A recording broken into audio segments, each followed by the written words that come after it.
qualquer momento vocês podem perguntar, porque nessa situação agora é a situação da revisão da prova. Então, isso vai acontecer nesse momento e isso vai acontecer também na Oficial 2. Eu vou parar uma aula e vou dizer, gente, vamos fazer a revisão da prova. Aí nessa aula vai ser a mesma dinâmica. Então, nós vamos lá para o conteúdo e aí eu gostaria da ajuda de vocês, porque uma vez que houveram algumas questões, se não me engano, eu fiz com vocês até a 2.3, foi isso? Não, até a 2.2. Só a ordem econômica, a atuação do Estado, não cheguei a falar para vocês, não foi assim? Foi. Pronto, cheguei até aqui. Então, nossa prova será até aqui. O que é que vai acontecer com a 2.3 e a 2.4, perdão? Nós teremos aula sobre ela. E eu vou solicitar de vocês um exercício para a formativa 2 sobre esse conteúdo. O que é que acontece com esse conteúdo? Preste bastante atenção que está gravado e depois vocês vão me cobrar isso. Esse conteúdo que eu vou solicitar a formativa 2, parte da formativa 2, ele não irá para a oficial 2. Tá claro isso? Sim.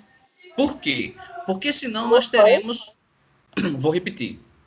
Deixa eu só colocar mais o Wagner chegou agora na sala. Nós fizemos a unidade 1 completa e fizemos a unidade 2 até a seção 2.2. Perfeito? Tá claro até aí? Sim. Pronto. A prova, o conteúdo vai ser da unidade 1 completo, toda a unidade 1, certo? Completa. Toda a unidade 1. E da unidade 2, Introdução ao Direito Econômico, para a prova, prestem bastante atenção, apenas a seção 2.1 e 2.2. Eu não posso colocar a 2.3 e a 2.4, porque vocês não viram a aula sobre essas duas sessões. Então, o que é que vai acontecer com essas duas sessões? Eu vou fazer um exercício sobre para a formativa 2, ou seja, a segunda etapa da nossa disciplina, em que vocês responderão perguntas correlacionadas a essas duas sessões. Essas duas sessões, feito o exercício, quando chegar na Oficial 2, elas não estarão na prova. Na Oficial 2, apenas unidades 3 e 4. Tá mais claro agora? Certo, entendi. Ok? Eu não posso sobrecarregar a segunda prova por conta de um conteúdo. Eu prefiro trabalhar dessa forma, tá? Já que eu não consegui alcançar e não tenho como fazer uma aula extra com vocês para colocar a sessão 2.3 e 2.4, levando em consideração que o sábado que vem também é letivo, mas eu não posso fazer isso porque profissionalmente eu tenho outras atividades, então eu prefiro, já em comum acordo com a nossa coordenação, quebrar a unidade 2 em 2 momentos. Uma parte vai para a prova, oficial 1, a outra parte para a formativa 2. Então, recuperando a informação, para a prova oficial 1, nós teremos o conteúdo da unidade 1, Economia Política, e teremos da unidade 2 apenas as sessões 2.1 e 2.2. Perfeito? Podemos ir direto para a revisão? Bom, aqui nós fizemos a introdução à economia política, tem um material muito extenso, tem livros sobre economia política, tem muito conteúdo que vocês podem ter acesso lá no AVA, e repito, todo o material da disciplina já está postado, acho que na segunda semana, terceira semana, já estava todo o conteúdo da disciplina posto para vocês no AVA. Então, assim, o nosso guia de orientação é lá. Em relação à introdução à economia política, vocês têm um vasto material a respeito disso. Mas eu gostaria que vocês se concentrassem nas seguintes questões que eu vou começar a marcar. A expressão de economia política, tá? Que foi uma expressão que surgiu aí em 1615, com um tratado através de um economista francês, com um tratado de economia política, mas o principal escritor disso foi o Ricardo, que inclusive tem livro que eu coloquei para vocês lá no AVA, tá? E aí ela vem ser considerada depois como uma disciplina dentro dos cursos de Direito das formadas ciências jurídicas via um decreto imperial. Então, aí é o surgimento da expressão economia política, ok? Se nós formos analisar esta expressão e o contexto histórico, vejam bem, vamos tirar todos os viés ideológicos, ela vem se desenvolvendo dentro do que a gente chama de fenômenos da economia. Por exemplo, depois que passar essas questões de saúde pública, nós poderemos ter um fenômeno da economia diferente na relação do mundo, que pode gerar para quem vem aí pela frente outras informações das quais a gente não tem, talvez não tenha conhecimento, tá? Eu digo assim, em relação à expectativa de vida, tá? Então, a economia política, os fenômenos de economia, eles vão se desenvolvendo, e nesse ponto eu me lembro que na sala nós fizemos uma atividade e foi para iniciar a nota da formativa 1, e aí a gente foi falar sobre as questões de definições de ciências sociais. Se não me engano, fizemos essas definições de ciências sociais. E aí havia uma confusão entre definição de ciências sociais e economia política. Essas duas colocações aqui são apenas de introdução da revisão. E aí ele vai fazendo o contexto histórico do desenvolvimento da economia política e indo para onde é muito importante para nós. Ele vai falar das crises da economia política e tal. Eu não quero que vocês se debrucem sobre discursos marxistas ou sobre Ricardo propriamente dito. A minha ideia é que vocês analisem apenas a questão, essa questão aqui, eu vou marcar, tá? Vejam que, como eu falei, as ciências econômicas, elas se desenvolveram, os fenômenos de economia foram acontecendo, a ciência econômica foi se desenvolvendo, as inter-relações entre consumo de pessoa, de quem compra e de quem vende foram acontecendo, isso foi desenvolvendo dentro dos níveis sociais ao longo da história da humanidade, até que nós evoluímos para o que temos hoje. Então, aqui é uma reflexão sobre a questão dos interesses burgueses e dos interesses de quem não tinha o domínio de capital, sobre a questão das ciências econômicas. Uma questão de introdução também, tá?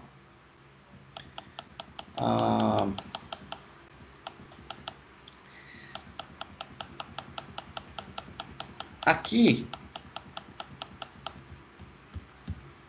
é o contexto que começa a validação da nossa prova, tá? Então, prestem bastante atenção, tire foto, imprinte, façam o que vocês quiserem. Mas eu preciso entender o contexto de formação da economia política, por isso é importante a leitura do material. E aqui o papel dentro da atual situação contemporânea. Então, o direito econômico como disciplina, ele tem esse viés de economia política, sim. Ele tem a questão da economia de ciências, da questão das ciências sociais, e ele tem a questão da economia das questões de ciências econômicas. Então, prestem bastante atenção em 3 palavras ou em questões de conceitos que vocês vão precisar se debruçar sobre ele. No finalzinho desse parágrafo, eu preciso entender os conceitos de economia, os conceitos políticos, isso está tudo no material, os conceitos jurídicos e os conceitos sociais. Então, nesse conteúdo, está claro isso aí para vocês? Se debrucem sobre esses conceitos de economia, de política e de questões jurídicas e de questões sociais. Seguindo,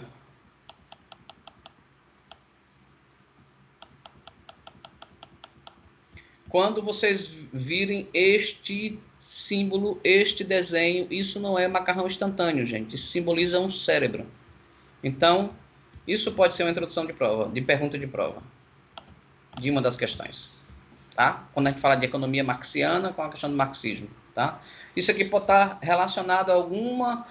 vocês encontrarão na prova o seguinte, vocês vão ter uma informação, depois um questionamento e depois as opções de respostas. A prova está construída dessa forma. tá?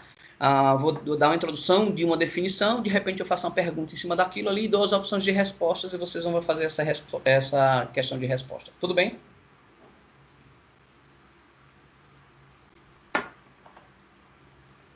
Tá? Sim. Só eu gostaria que vocês marcassem aqui, perdão, eu passei batido. Pesquisem, estudem e vejam o conceito de mais-valia. Tá? Acho que não... se não me falha a memória e se eu não abrir a gaveta errada do cérebro agora, acho que foi o Wilson que fez uma pergunta sobre o conceito de mais-valia na sala de aula. Me corrija se eu estiver errado, Wilson. Não me lembro, professor. Então eu estou muito bem, obrigado, né? Você não está lembrando, foi um conceito de mais-valia quando a gente falou de marxismo. Tá? E depois eu fiz uma rápida explicação, disse lá na frente a gente vai encontrar isso aí. Fetichismo, eu não vou trabalhar isso na prova, tá? Então fiquem tranquilos, mas mais-valia sim, deem uma lida sobre esse conceito, perfeito? Bom, fiz a questão do assimile. O Wilson. Foi o Wilson, você lembra, Davidson? Lembro. Tá vendo, Wilson? Na minha mente melhor que tá você ruim. em relação à memória, viu? Perfeito, perfeito, perfeito, perfeito. Deixa eu ver, gente. Eu estou indo direto nos pontos que são... tá.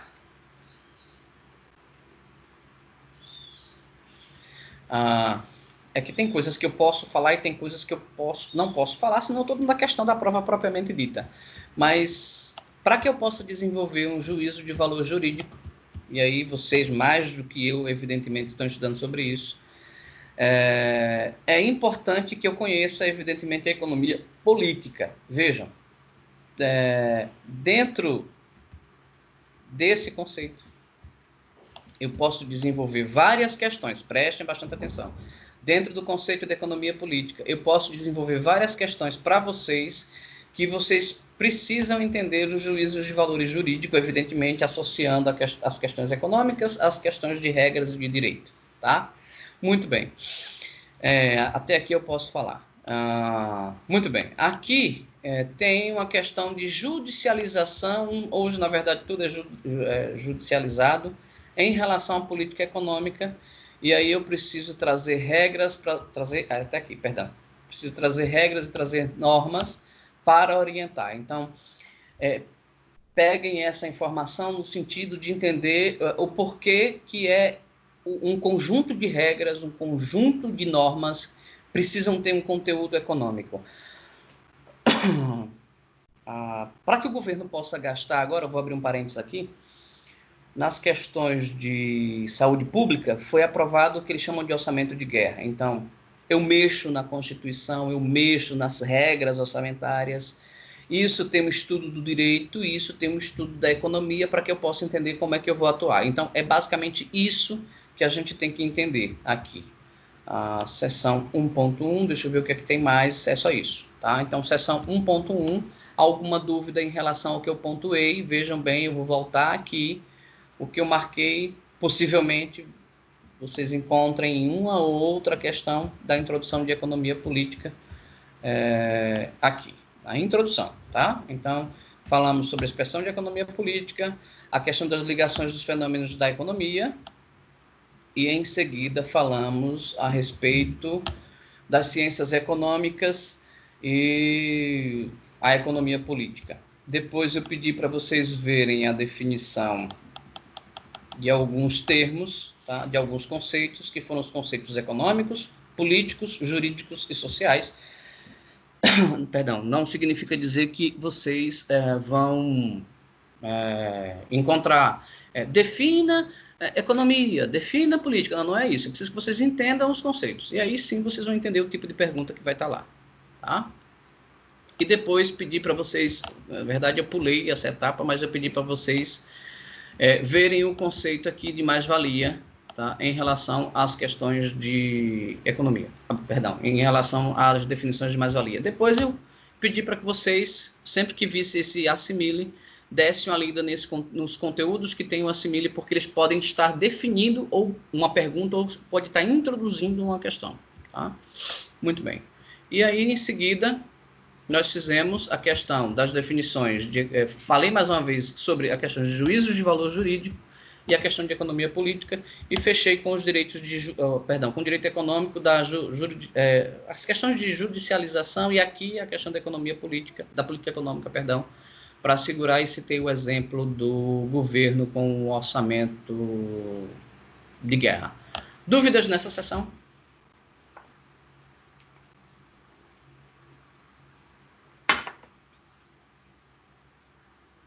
Não, professor. Legal. Certo? Tá tranquilo, professor, para mim. Pronto, perfeito. Se tiver alguma dúvida, a gente pode parar a qualquer hora, tá? A qualquer momento, perdão. Bom, aí a gente fecha 1.1 e vai direto agora para 1.2. Aqui tem algumas curiosidades e algumas particularidades que a gente precisa entender, tá? Aqui eu tenho sistemas econômicos, discutimos muito, vimos e ainda estamos discutindo o sistema econômico porque estamos dentro do capitalismo. Deixa eu só fazer aqui uma retirada de cabo para ficar melhor. E aqui dentro eu vou direto para alguns pontos que são bem interessantes, que vocês vão dizer, pô, mas tá tão fácil, tá? Primeiro, modo de produção. Questão ligada às forças e relações produtivas, ou seja, eu tenho uma sociedade que se debruça em cima de necessidades,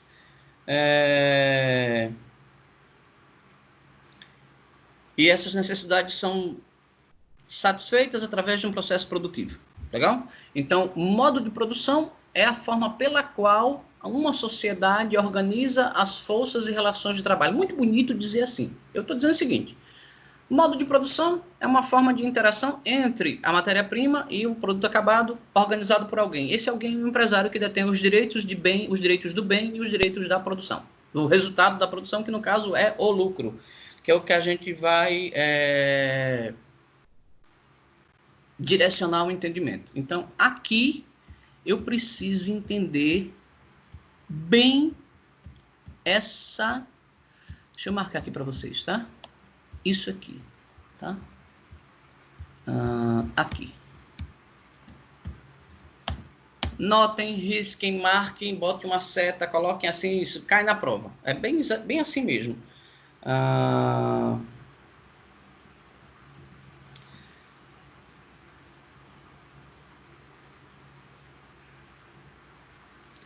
Aqui na teoria de sistemas econômicos, foi enunciada pela primeira vez lá por Karl Marx, mas essa teoria ela trata da pedra fundamental. Lá ele fala de uma forma muito rebuscada, mas aqui é o ponto inicial do direito e da obrigação entre quem produz e quem tem os meios de produção. Nem sempre quem produz, ou seja, quem está lá com a mão na massa, tem o direito dos meios de produção, ou seja, tem a garantia de no final ter o lucro. O lucro é de quem detém os direitos...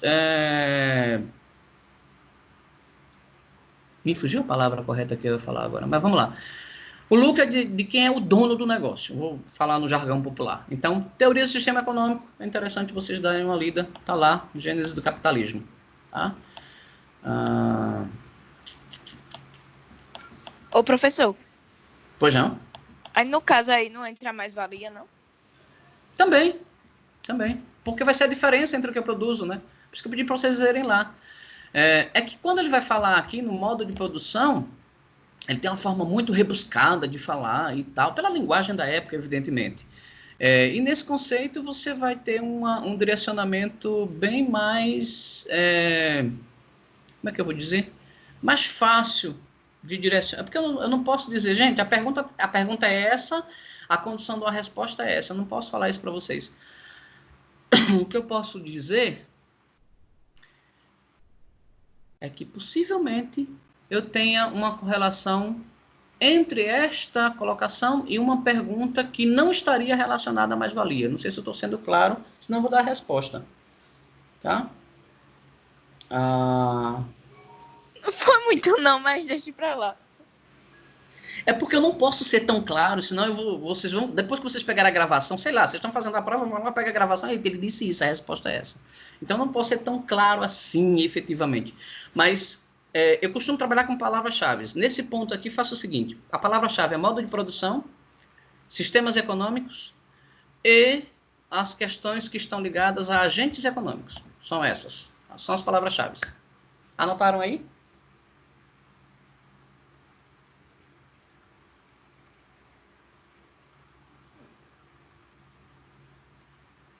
Sim.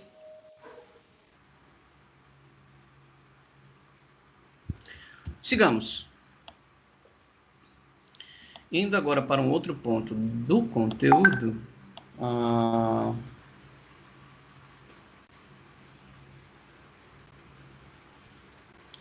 Indo agora para um outro ponto do conteúdo. Gente, eu não posso responder a todo mundo, tô no meio da aula, que é isso? Eu não sei se foi nesse ponto que eu citei para vocês as questões que estavam relacionadas ao desenvolvimento humano e citei o livro, como é que eu vou dizer? Sapiens, Deus, ele tá lá em cima, não dá para pegar. Mas eu citei com a história dos caçadores-coletores, eu acho que vocês não vão recordar, que eu acho que foi a primeira ou a segunda aula nossa, que aqui eu tenho uma evolução. O que eu quero dizer é que lá na pesquisa de 15 mil anos que o Yuval escreveu o livro Homem Sapiens, eu passo por essa teoria da evolução tecnológica e produtividade, tá? Que é esse trecho. Então eu vou desenvolvendo arco e flecha, ou seja, o arco para a caça, o arco e flecha para a caça e o arpão na pesca, e aí vai ter a abundância de comida, começa aquela história e tal. Eu não vou cobrar definições de nomadismo, nada disso, mas eu quero que vocês entendam essa palavra-chave aqui, evolução tecnológica e produtividade. Tranquilo? Descendo para o mais conteúdo aqui, para a gente ver a outra questão. Beleza. Deixa só, faltou uma explicação aqui. Pensem comigo. Se eu desenvolvi... tá manifestado? Se eu desenvolvi arco e flecha, antes eu caçava com a mão, era muito dificultoso, lá na história da humanidade, houve a evolução, eu desenvolvi o arco e flecha, eu passei a caçar mais, depois o arpão também, no mesmo período, eu passo a pescar mais, eu vou ter uma abundância de comida, e eu consigo comer tudo, sim ou não? Não, vai ter excedente. Vai ter o excedente, exatamente, Wilson. Foi o Wilson que falou? Sim. Então vai ter o excedente. O que é que eu faço com esse excedente? Vende. Eu faço o que, Wilson? Vende. Troco, né? Vendo, troco. Então, aqui. Aí sim, perdoa, eu não sei se foi Yasmin que falou, aí sim a mais-valia. Tá? Aí eu posso falar agora o que eu não pude falar na outra questão. Tá? Todo excedente social, toda a questão de excedente social está ligada ao conceito de mais-valia. Prestem bastante atenção, tá? Tudo que eu sobrar, eu vou colocar essa diferença entre um e o outro, ou seja, eu consumi, beleza, eu produzi, sobrou, eu vendi, o direito do lucro é meu, tá? Tá claro isso? Sim ou não? Sim. Perfeito. Então, numa sociedade primitiva, lá na questão eram os alimentos. Hoje, eu tenho as produções, tá? Eu vou... Tá. Vem os conflitos sociais, a questão do desenvolvimento de novos territórios, novas situações, novas plantações, novos excedentes, e aí nós chegamos naquela questão da produção, né? Pelo processo do que a gente conheceu tecnicamente pelo feudalismo.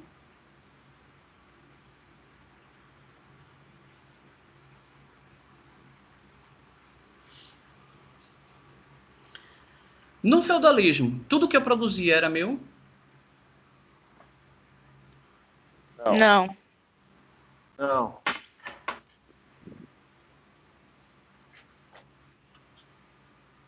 Dentro desse conceito, o modo de produção feudal ele é marcado por essa situação, a dependência pessoal, independentemente do vínculo jurídico da classe. Tá? Então, todos os servos eram ligados à terra, a questão era hereditária, e aí eu tinha uma questão fundiária, a propriedade não era minha, eu exercia o direito.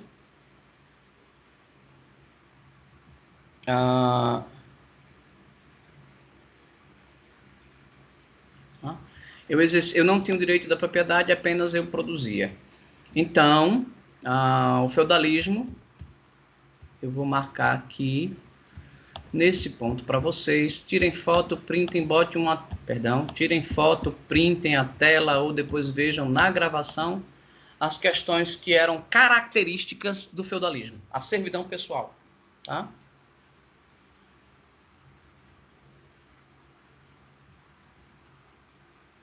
Dúvidas nessa marcação, gente, quando a gente fala de subsistência e benefício?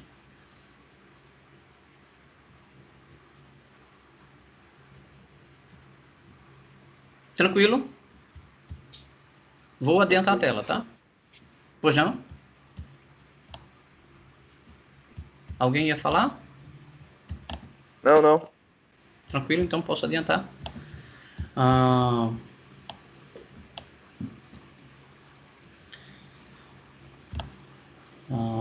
Deixa eu ver onde é que está um outro ponto. Tá, gente. Marquem isso aqui com todas as forças de vocês. E aí eu vou fazer duas considerações. A primeira está na prova, a segunda não está na prova. A Revolução Industrial... Eu não passei um vídeo para vocês sobre a Revolução Industrial em sala não, né? Ou passei? Passou sobre a quarta. Passei da quarta, mas não passei da Revolução Industrial Inglesa não, né? Não. É um vídeo em preto e branco, inclusive. Não passou não. Ele tem 18 minutos. Ele tem 18 minutos. Eu posso depois indicar, da editora Barça, eu posso depois indicar para vocês. Aqui, a Revolução Industrial, independente das suas formas, Gente, eu estou, de vez em quando, faltando fôlego. Eu não estou com Covid, eu estou muito bem, obrigado, tá? Todos os exames estão tranquilos. É porque ontem eu trabalhei 16 horas. Fui dormir às 2 da manhã, né? E aí, de vez em quando, tá faltando o fôlego, porque eu tô falando muito rápido, sem respirar. Então, tô bem, tá? Fica tranquilo. Aqui, a Revolução Industrial, independente das suas etapas, das suas formas, das épocas que foram ocorrendo, ela é um marco na história da humanidade, tá? Ela é um marco na história da humanidade. Esse marco, ele transforma não só os meios de produção, mas a inter-relação social. Aí, esse conceito de revolução industrial abre todas as outras formas de interação da sociedade, onde eu tenho a produção. Antes eu produzia uma caneta, sei lá, em 5 horas, hoje eu produzo uma caneta em 50 segundos. Estou chutando aqui uma forma de produção. Se eu produzo mais, eu vendo mais, eu interajo mais, eu posso mandar minha produção para fora, enfim, então isso foi evoluindo, tá? Entre o mercado, entre os agentes econômicos, e aí você tem o capitalismo como sendo a via de regra dessas questões. Essa ideia da Revolução Industrial, que sempre foi produzir mais, vender mais, automaticamente eu ter mais lucro, significa dizer que eu vou passar por um processo de melhoria da minha produção. E isso, ou melhor, da melhoria do meu processo produtivo. Máquinas mais ágeis, processos mais rápidos, pessoas trabalhando menos e máquinas trabalhando mais para fazer isso. Então, a Revolução Industrial ela é um marco na história da humanidade. Coloquem isso aí, marquem, circulem, porque a gente pode ter alguma coisa de definição para uma pergunta. O outro ponto é a quarta Revolução Industrial. Conseguem ver o livro aí? Tá tranquilo para vocês? Sim. Tá? Sim.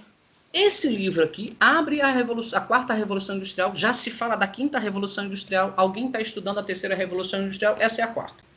Aqui ele fala de todo esse processo que a gente está vivenciando agora. Imagine que se esse fato, essa pandemia acontecesse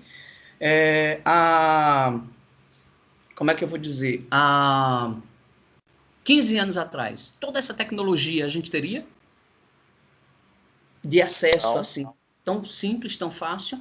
Então, deixa eu só abrir minha tela aqui do celular.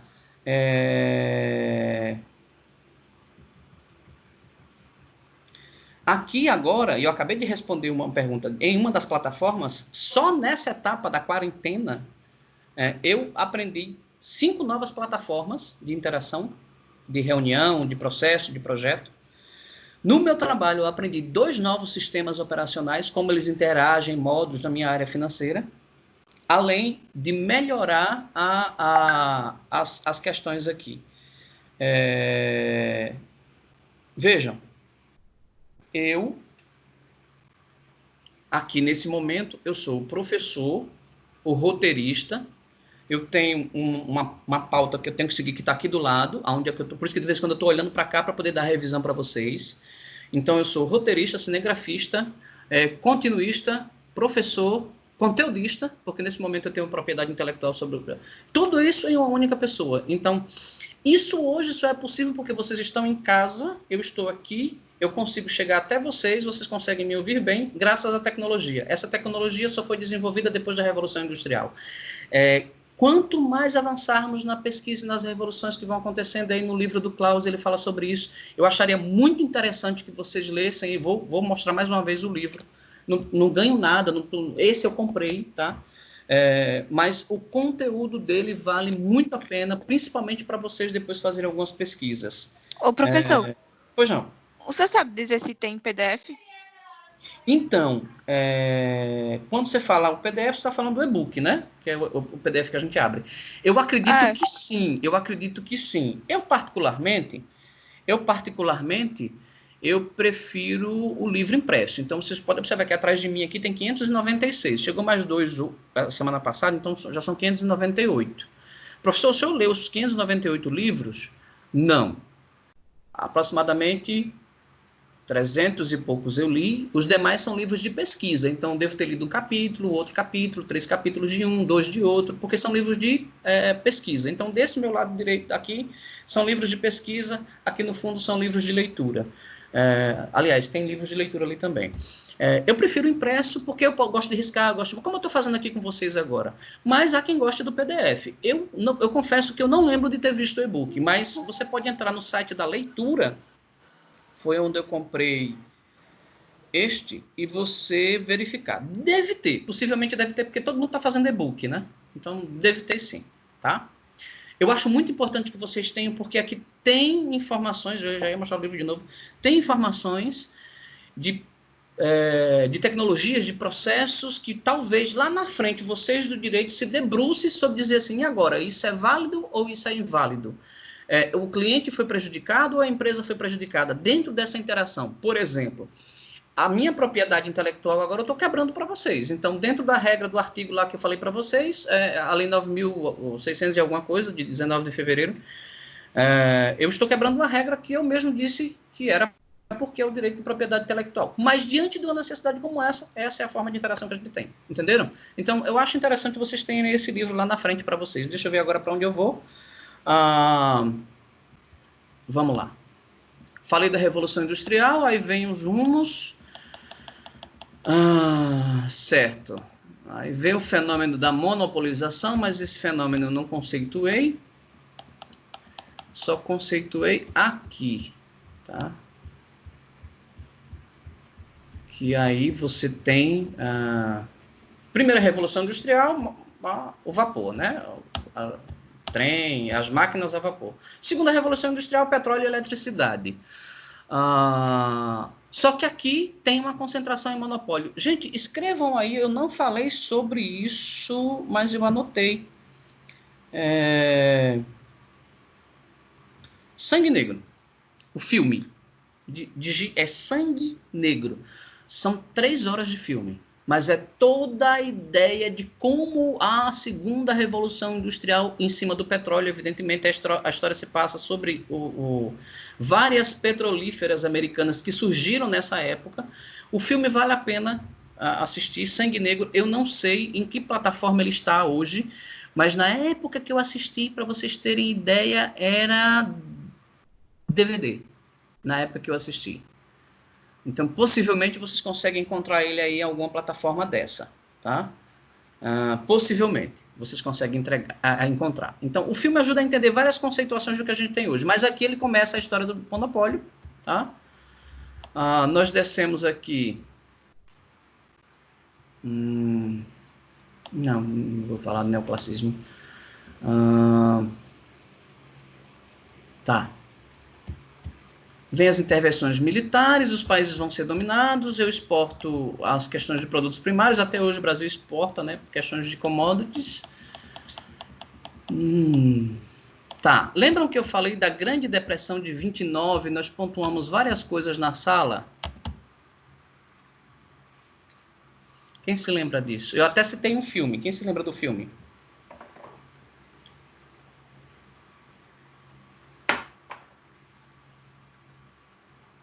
Foi Titanic, professor, não? Exatamente. Que todo mundo só vê o cara morrer, mas ninguém vê o pano de fundo do filme, né? Deixa eu ver aqui qual foi a anotação que eu fiz. Nesse pano de fundo do filme, tá a depressão de 29 com a quebra da Bolsa de Nova York, né? E a partir de 29 até 44, por aí, o mundo fica em pânico, tá? E aí vem a Segunda Guerra Mundial, depois da Segunda Guerra Mundial os países quebram, nessa quebra dos países a gente vai ter uma definição de um direcionamento para a economia mundial. Surge aí nesse período. Mas o que eu quero que vocês marquem...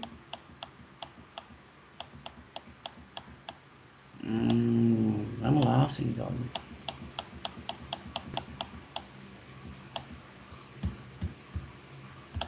É isso aqui, tá? Deixa eu ver. Eu vou marcar aqui e depois passo para a página seguinte para vocês fazerem as marcações de vocês também.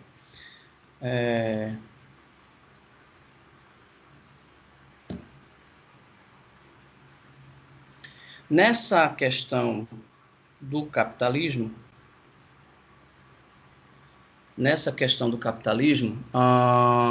o Estado entra com todas as suas funções ampliadas, com o objetivo de regular, eu vou usar essa palavra que não seria do ponto de vista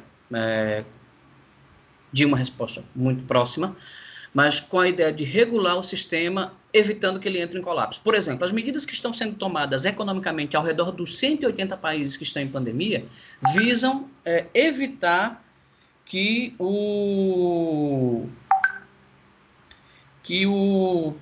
a economia mundial ela se destrua.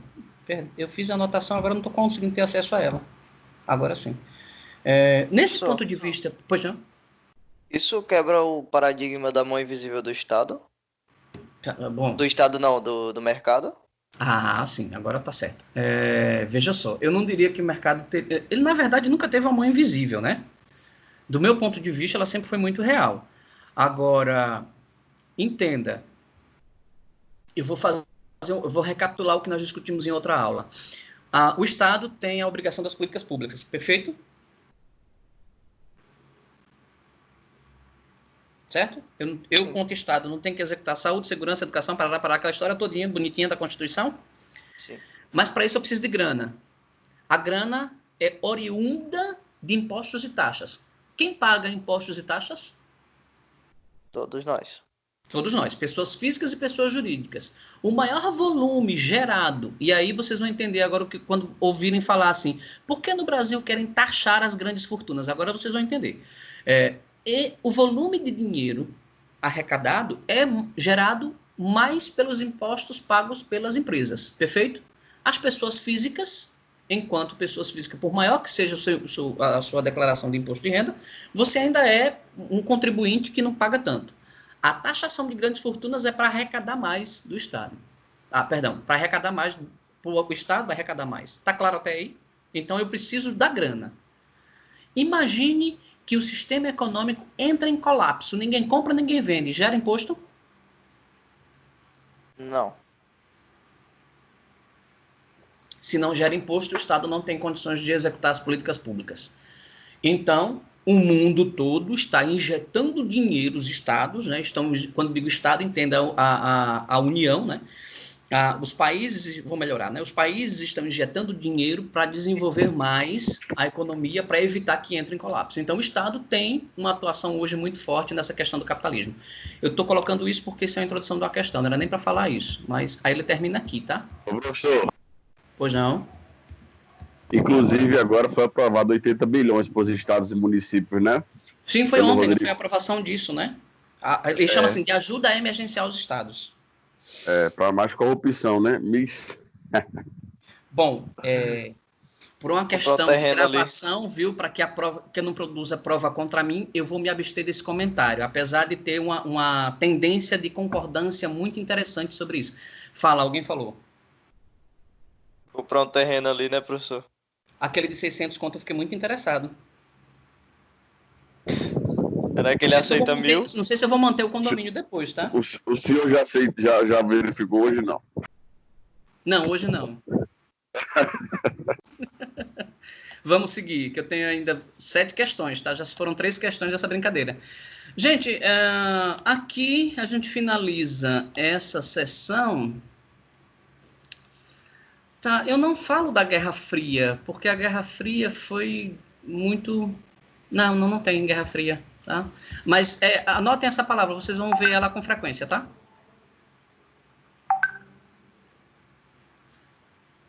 Anotem, lucro.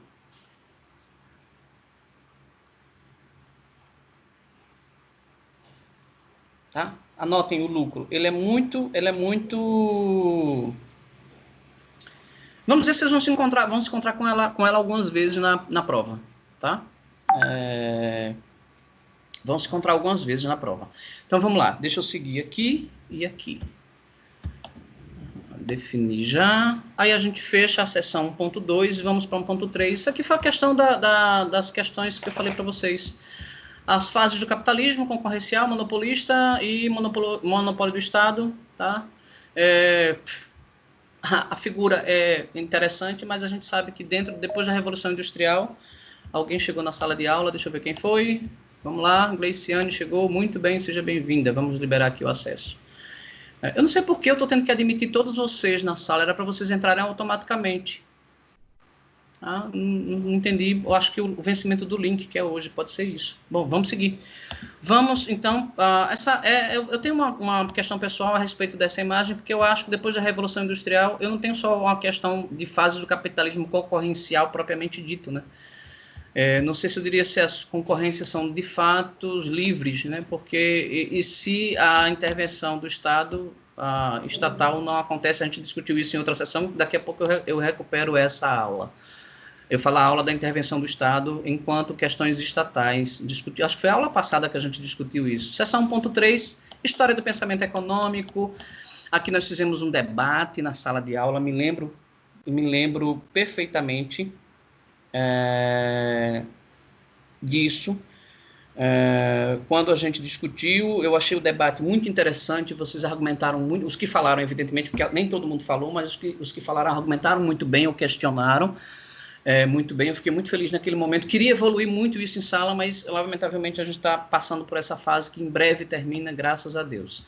Então aqui nós discutimos, aí prestem bastante atenção, eu vou tirar as questões ideológicas, vou direto para o ponto que eu quero que vocês entendam, tá? Professor, mas o pico ainda é em maio. Esse pico eu já ouvi falar que era até em outubro, tá?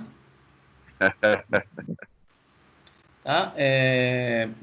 Teve uma pesquisa, alguém me falou isso, não me recordo se foi numa reunião virtual, é tanta informação que a gente termina se perdendo, que disseram que o pico era até entre a primeira semana de abril, entre uma segunda e uma quarta.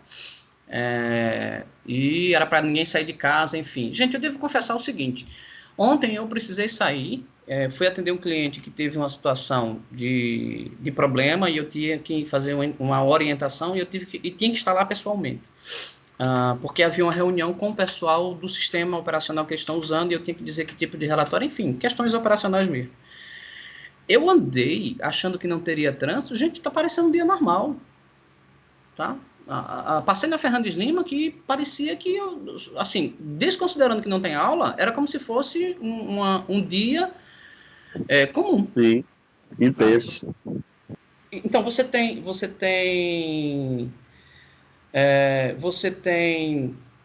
eu passei por uma lotérica, gente, que a fila estava dobrando o quarteirão.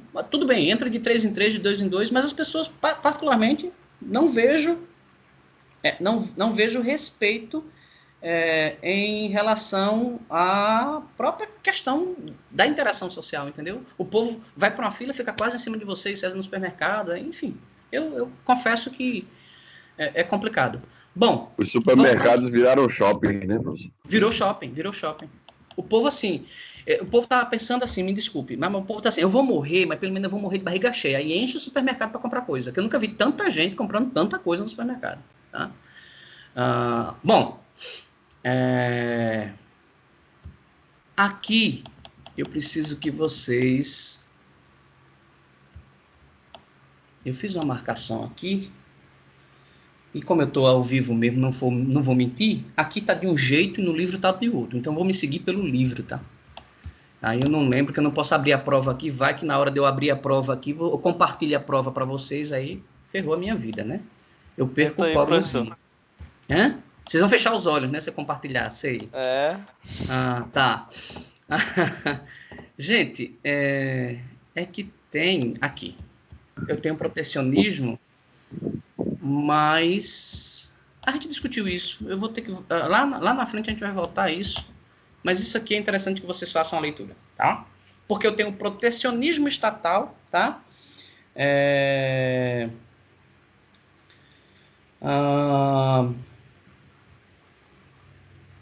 Eu tenho protecionismo estatal. Desse protecionismo estatal, eu tenho um período de intervenção na economia. Se a gente pegar o Brasil entre 60 e 80, nós tivemos Petrobras, nós tivemos Correio, Eletrobras, em que é tudo nosso, vamos dominar, etc. e tal, oriundo de ideias antigas e que hoje a gente está tendo que se livrar diante de novas tendências do capitalismo, né?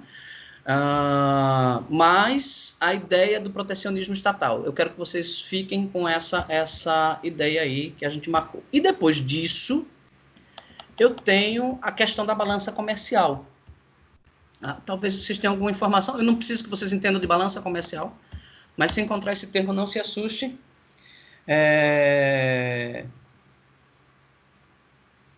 Não se assustem, porque dentro da balança, estou até pegando aqui, dentro da balança comercial, eu tenho importação, exportação, e eu tenho interação entre empresas, entre países, e não tem mais esse protecionismo. Tem os acordos, as regras, etc. e tal. Em outro momento a gente pode discutir isso com maior facilidade, tá? E aqui eu tenho... Smith vai falar das riquezas das nações. Batista C vai falar da teoria keynesiana. E aí vem... Tá. Quando a gente falar de conceitos de economia, lembrem da lei da preservação, a lei de Say, que é de Batista Say, mas aqui eu acho que é só uma introdução, tá? Que a gente pode direcionar.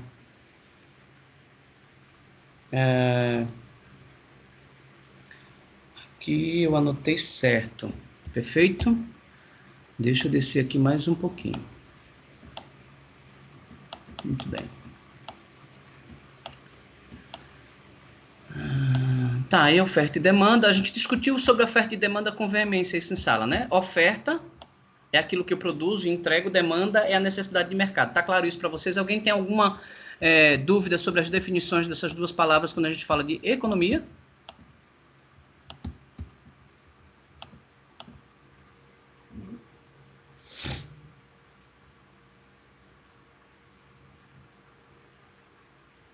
Sim ou não, gente? Não. Tranquilo, né?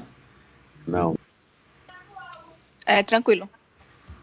É só fazer a correlação, né? Oferta é aquilo que eu produzo, demanda é aquilo que o mercado quer, né? O volume que o mercado quer. Enfim. Aqui eu tenho desenvolvimento. Até isso, ó. Eu anotei aqui realmente. Anotei aqui realmente algumas questões específicas. Deixa eu só pegar no material que eu escrevi. É que é o seguinte, eu vou mentir não, tá?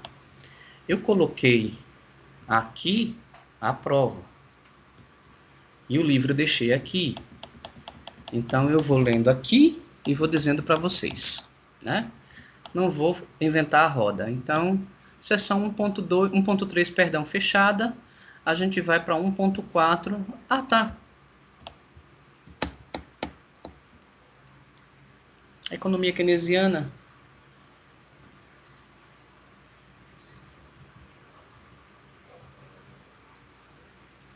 Na economia keynesiana, nós discutimos ainda, aí essa discussão já foi aqui nessa plataforma, que a gente falou sobre a questão do neoliberalismo, lembram? Dessa aula? Sim. Se não lembram, ela está gravada, vai ficar o link para vocês, bonitinho. Vou trabalhar nisso hoje o dia todo e amanhã também. Mas o que a gente precisa para vocês foi isso, gente. A gente falou das crises. Ah, sim, aqui. Pesquisem essas duas palavras. Na verdade, deixa eu ampliar para vocês pesquisarem, fazendo assim. Aqui. Para dar a explicação melhor para vocês entenderem, tá? Eu citei lá atrás, um pouco mais atrás nessa aula, sobre as questões de desenvolvimento de 70, de 60 em diante. Então, a ideia da corrente neoliberal aplicada, ela começa ali nos idos de 70 e vai ganhando força ao longo, até chegar ao que é hoje, né, os conceitos e os desenvolvimentos neoliberais, e você tem aí alguns personagens que ele cita embaixo, como sendo parte desse movimento. Mas eu quero que vocês gravem essas palavras. As políticas de austeridade, as privatizações, o livre comércio e o livre mercado, o corte de gastos do setor público e o protagonismo do setor privado são características, prestem bastante atenção, são características da corrente neoliberal. Vamos lá. Deixa eu pegar aqui, exato. Pensem, quando eu falar de corrente neoliberal, o que a gente vai lembrar? Oxe, a corrente neoliberal, ela visa um desenvolvimento econômico maior e uma interação econômica maior, principalmente evidenciando algumas características. Quais são? Política de austeridade, privatizações, livre comércio, livre mercado, corte de gastos do setor público, evidentemente, e a evidência do setor privado.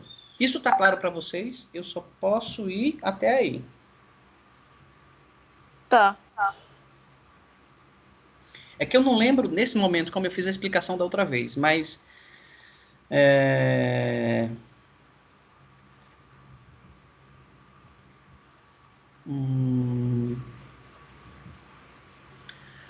Deixa eu pegar...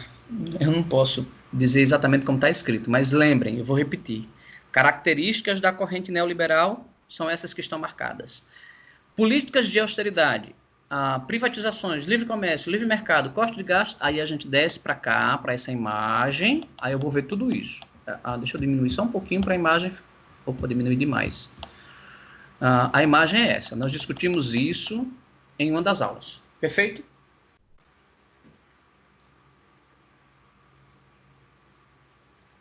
Legal? Vamos seguir. Certo, professor. Muito bem. Aí ele vai falar das escolas e tal, aí eu fecho, mais 25, isso. Eu fecho aqui, indo para 1.4 para a gente fechar a sessão.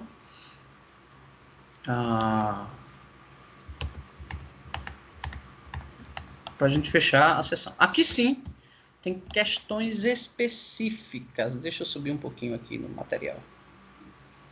Isso, perfeito. Nessa sessão, bens econômicos, eu vou direto para um ponto que vocês vão ter um direcionamento legal. Aqui, agentes econômicos, tá? Pela imagem vocês vão entender. Agentes econômicos, tá? Quando a gente fala de agentes econômicos, eu tenho as famílias, que são agentes que têm poder de compra.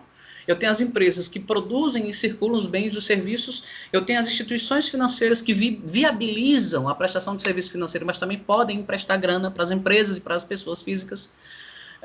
E tem o Estado que vem realizando atividade econômica do ponto de vista de redistribuição de renda, e a gente falou aqui de Bolsa Família, a restituição de imposto de renda, programas sociais, que é o Bolsa Família, evidentemente, e a questão da regulação do salário mínimo. Tá? Então, quando fala de agentes econômicos, são essas criaturas que vocês estão vendo aí.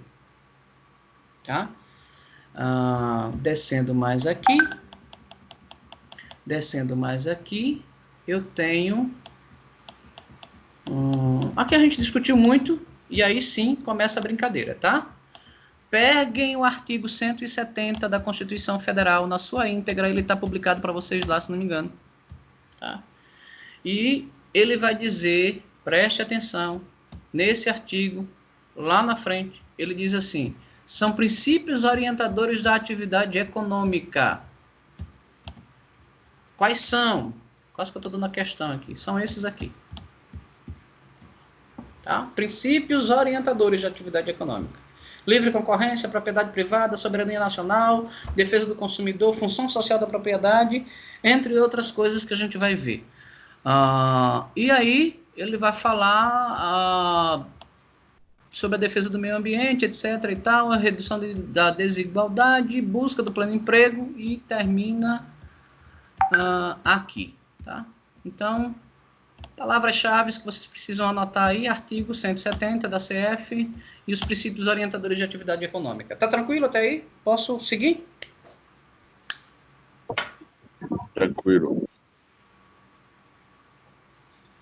Perfeito. Deixa eu ver quantos somos em sala. Somos 11, comigo 12, evidentemente. Vou descer aqui um pouquinho mais.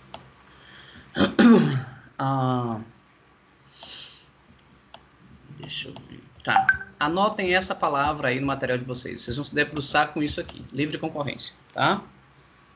Vocês vão se debruçar com isso aqui.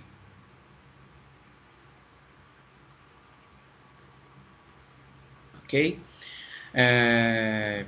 A ideia da livre concorrência é fazer com que o mercado possa se desenvolver, o mercado seja livre, não tenha distorções, e que sejam garantidos a propriedade privada e que seja garantida a defesa do consumidor. Então, basicamente, quando vocês virem essa questão de livre concorrência, lembrem dessas características, ou melhor, dessas duas situações, propriedade privada e defesa do consumidor. São princípios que estão ligados ao mercado, tá? E aí vem a estrutura de mercado, tá? Anotem figura 1.6, estruturas de mercado para vocês. É importante que vocês tenham essas questões. Quando eu tenho poucos vendedores, eu tenho um monopólio, tá? Onde apenas uma empresa comercializa o bem ou serviço, ou o oligopólio, poucas empresas dominam o mercado de um bem ou do serviço. Então, quando eu tenho poucos vendedores. Quando eu tenho poucos compradores, eu tenho apenas um comprador que adquire os bens e os serviços, ou poucos compradores que dominam o mercado desse determinado bem ou desse determinado serviço. Então, são duas estruturas, são 4, na verdade, estruturas de mercados. Prestem atenção no que eu falei, são 4 estruturas de mercados. Uma com poucos vendedores, outras com poucos... eu vou redefinir o que eu estou colocando para vocês. Deixa eu só ver se está certo. Na estrutura de mercado, eu tenho 2 características para direcionar as 4 estruturas. Quando eu tenho poucos vendedores, eu tenho duas estruturas de mercado. Quando eu tenho poucos compradores, eu tenho duas estruturas de mercado. Tudo bem? Pode repetir, por favor, professor? Posso sim. Veja bem, estamos falando da figura 1.6 de estruturas de mercado. Perfeito? A estrutura de mercado, as estruturas de mercado, perdão, são direcionadas por duas características. Uma, primeira, com poucos vendedores, e a outra com poucos compradores. Ok? Eu tenho nessa estrutura definida por duas características. Na característica onde são poucos compradores, eu tenho monopólio, que é uma estrutura de mercado, e tenho o oligopólio, que é outra estrutura de mercado. Perfeito? Quando eu tenho poucos compradores, quando eu tenho essa característica de poucos compradores, eu tenho o monopisônio, certo? E o oligopisônio, ou seja, no monopisônio, apenas uma pessoa compra matéria-prima, ou adquire essa matéria-prima, ou esse bem, ou esse serviço. E no oligopisônio, poucos compradores desse bem ou desse serviço. Então, são 4 estruturas de mercado definidas por duas características. Ficou mais claro agora? Sim. Perfeito. Então, anotem figura 1.6 aí para vocês. Ok? Vamos seguir aqui. Muito bem.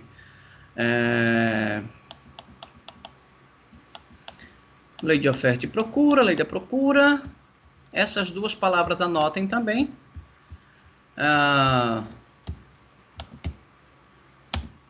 Dentro das estruturas de mercado, você tem a lei de oferta e de procura, também conhecido como lei de procura, onde eu tenho os comportamentos do consumidor, né, dentro das compras de bens e serviços. Então, eu tenho oferta e preço e tem essas narrações. Então, anotem essas duas palavras, lei de oferta e procura, ou somente lei da procura, vocês vão definir algumas questões bem específicas. Ô, professor. Voltando. Professor? Sim. Me tirou uma dúvida. No caso, quanto mais procura aquele produto, mais menor tem que ser o preço, no caso, né? Você está falando da parte do consumidor. Sim. Quanto mais eu procuro um produto, você acha que é menor o preço?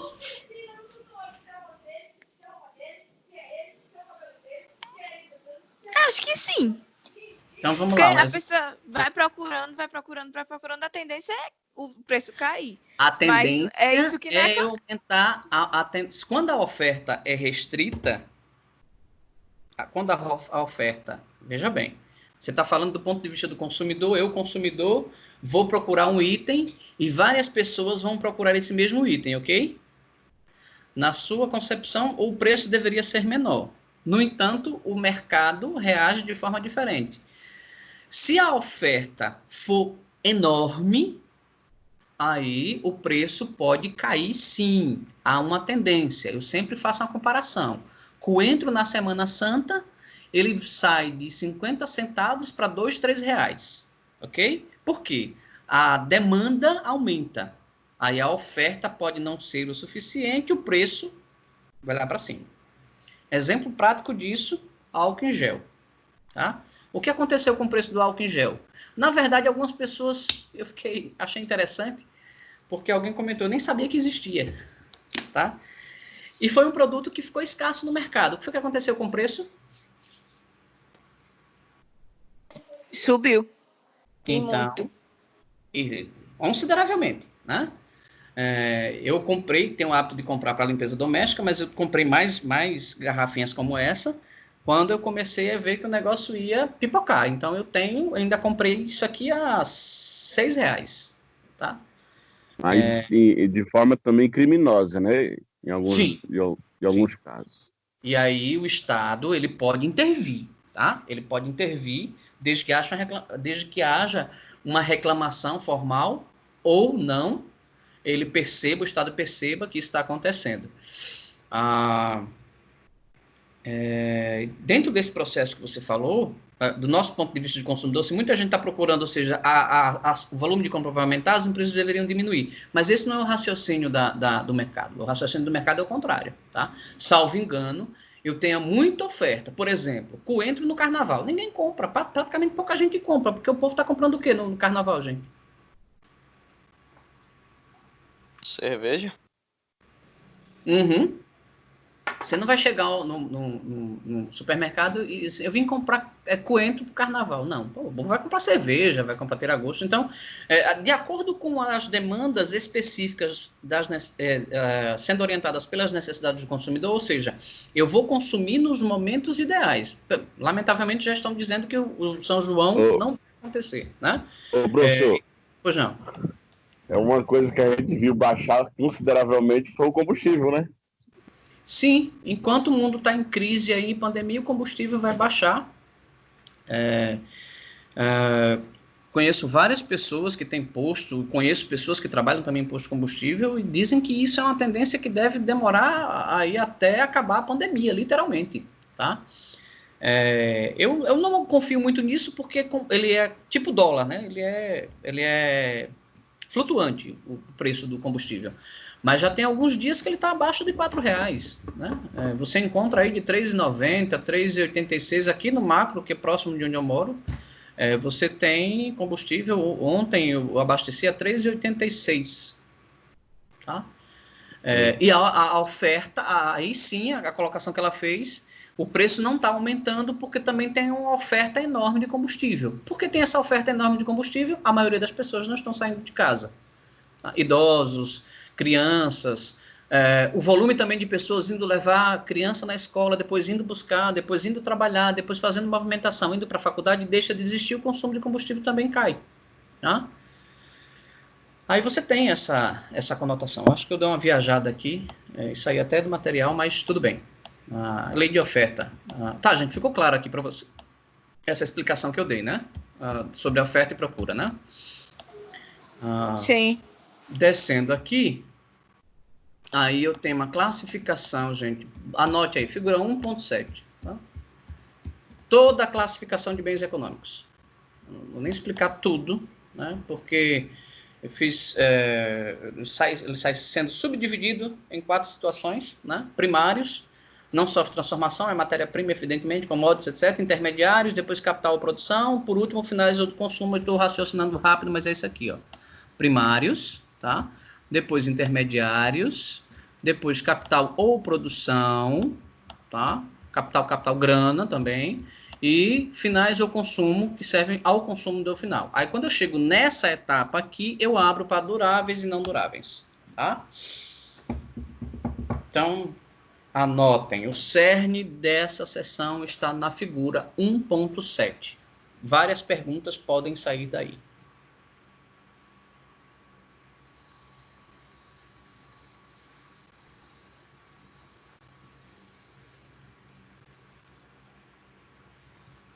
Tudo bem? Sim. Muito bem. Estão cobrando aqui no grupo dos professores uma informação, eu passo depois. Ele vai falar de bens complementares, etc. e tal.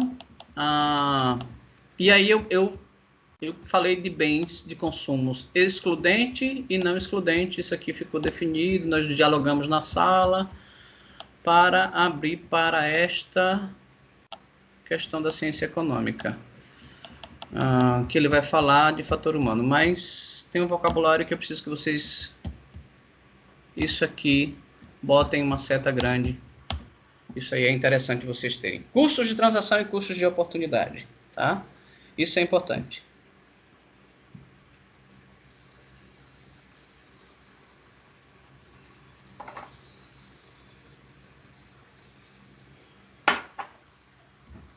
Ok? Marcaram? Finalizando a sessão 1.4 e indo para a unidade 2. Tá. Antes de finalizar, aqui a questão da atividade econômica. Lembrem-se que eu citei os princípios na abertura dessa sessão. Então, mais uma vez, eu preciso que vocês se debrucem sobre a leitura do artigo, 170. Depois a gente vai falar da Lei 13.874, tá? Aí ele fecha a seção 1.4 e nós vamos para a unidade 2 desse conteúdo, para fazer as duas últimas sessões que irão para a prova, depois fazer um discurso com vocês sobre a prova e sobre o meu feedback do exercício que eu dei para algumas pessoas. Vou repetir mais de forma bem simplória. Já fizemos isso deixa eu pegar aqui. Isso. Fizemos isso nas outras sessões. Aliás, na abertura da aula. Introdução ao direito econômico, aqui a gente começou a fazer, tá? Gente, anotem, pesquisem sobre o CAD, ok? Posso contar uma historinha na prova, vocês terem que ter uma ideia a respeito do CAD, tá? E aí, na hora eu lembro que... Pois não? Uma dúvida, você falou sobre isso na semana passada, não foi? Falamos. Eu tenho quase certeza que foi na semana passada. Se não foi, você falou sobre a união de duas empresas, que ele teve que fazer todo um processo lá. A Ambev, na verdade, Isso. a junção da Ambev, eu acho que eu citei até o livro, está na gravação. Sim. Citou. Eu citei Na questão da Sadia e da Perdigão, ela também teve que intervir? Sim, ela interviu. Algumas marcas, deixa eu ver.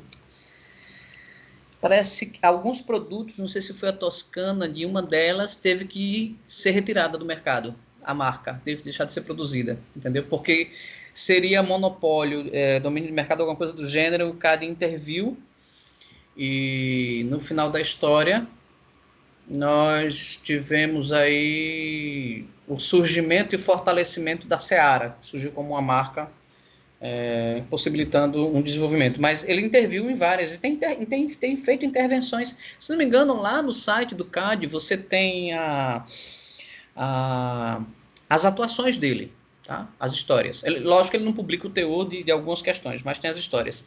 E no livro Sonho Grande, que eu citei para vocês, inclusive, eu não sei se eu coloquei no grupo ele em PDF, eu tenho o Sonho Grande em PDF, tá? Não sei se eu citei, se eu coloquei lá no grupo de vocês, mas pode me pedir depois no privado, eu tenho aqui o livro Sonho Grande, vale a pena a leitura, desconsiderando as questões, tem até uma passagem que o Collor entra num táxi junto, que está o Jorge Paulo Lemann, há uma confusão, ele termina entrando no táxi pensando que o táxi estava vazio, e aí eles faz um xingamento, enfim, tem uma história muito interessante, uma passagem muito interessante nesse livro. Tem várias passagens da história da economia brasileira muito interessante nesse livro, vale a pena a leitura, tá? Mas citei sim semana passada, acredito que foi semana passada. Bom, aqui eu preciso que vocês vejam o conceito que está associado à política econômica dentro do Estado do Direito. Então, anotem essa imagem aí, esse ponto, marquem, risquem, grifem, façam o que vocês acharem melhor.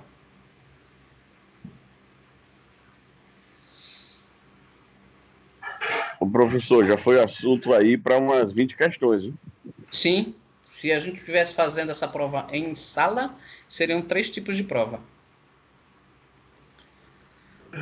Dá um trabalho nada para corrigir, mas como vai ser só uma, né, eu não teria o trabalho da correção, mas em compensação perdi aquele nível de configuração. Bom, depois disso vem as modalidades de política econômica, que serão estrutural ou conjuntural, tá? Então, de repente eu posso pedir as modalidades e características de cada um.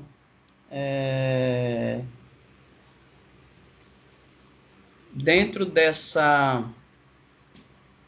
Como é que eu posso dizer? Como é que está aqui? Vejam. Imagine que eu fale de modalidades de políticas econômicas. Vocês vão saber de forma imediata do que eu estou falando sobre estrutural e sobre conjuntural. Talvez eu peça alguma característica delas para que vocês identifiquem. Mais ou menos por aí.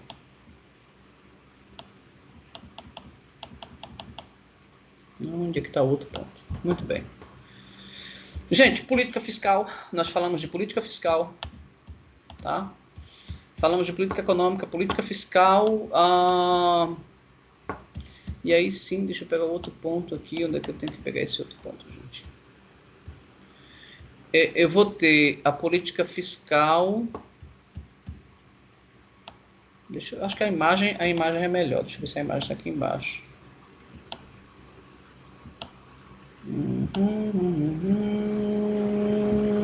Não. Deixa eu voltar aqui. Aqui eu tenho no apêndice tem para mim diferente aqui. Então, deixa eu dizer para vocês uma ideia, talvez vocês vão tentar encontrar na prova, tá? Política fiscal, ela pode ser quando nós falarmos o seguinte: a política fiscal tem os tributos, impostos e taxas, políticas de gasto público, abrange os projetos, vem, por exemplo, despesa com pessoal, construção de escola, posto de saúde, juros da dívida pública. Então, aqui eu vou ter duas correntes, prestem atenção. A primeira, quando o governo aumenta os gastos e reduz os tributos, essa política fiscal é chamada de expansionista, prestem atenção. Tá? Ela é chamada de expansionista. Ou seja, o governo está reduzindo impostos e possibilitando que as pessoas comprem mais e interajam com a economia. Quando eu tenho o contrário, quando o governo contém despesas e aumenta os tributos, eu tenho uma política contracionista. Ok? Então, na política fiscal, eu tenho duas correntes. A política fiscal expansionista e a política fiscal contracionista. Perfeito? Sim. Posso adiantar aqui meu mundo? Deixa eu adiantar aqui meu mundo. Perfeito. Aí, na verdade, Davidson,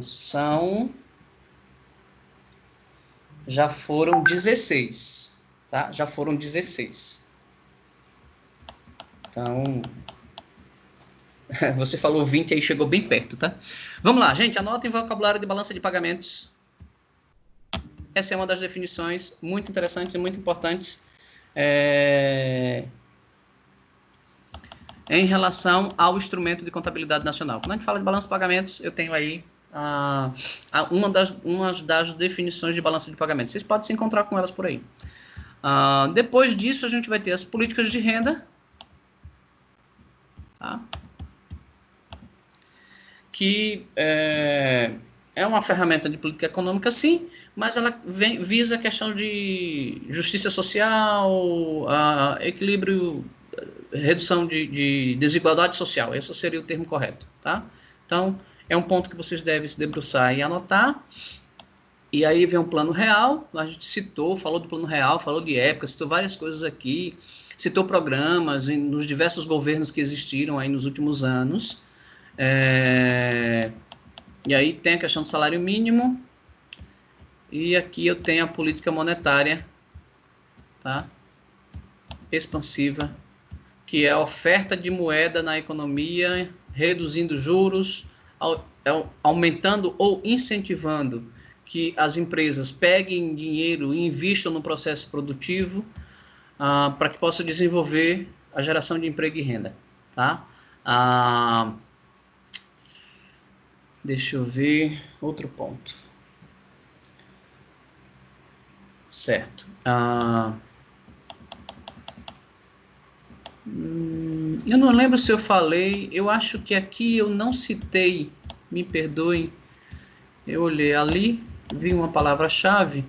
Quando eu falei de redução de juros aqui, eu não me lembro, tenho que ver a gravação, mas eu não sei se eu citei que a organização, a ONU, chamou os principais bancos do mundo e disse, gente, da forma como vocês estão tratando as pessoas físicas e jurídicas com relação a juros e tal, etc., vão enforcar o sistema econômico e vai ter um momento que vai entrar em colapso. E aí os bancos anunciaram diversas situações e iriam reduzir os juros. Em seguida, início de janeiro desse ano, o Banco Central disse que a taxa do cheque especial ia cair pela metade, 8% ao mês, que ainda é um absurdo, 150 e tantos por cento ao ano, quando a gente fala de juros compostos, tá? O banco não trabalha com juros simples. Não sei, acho que eu não citei isso.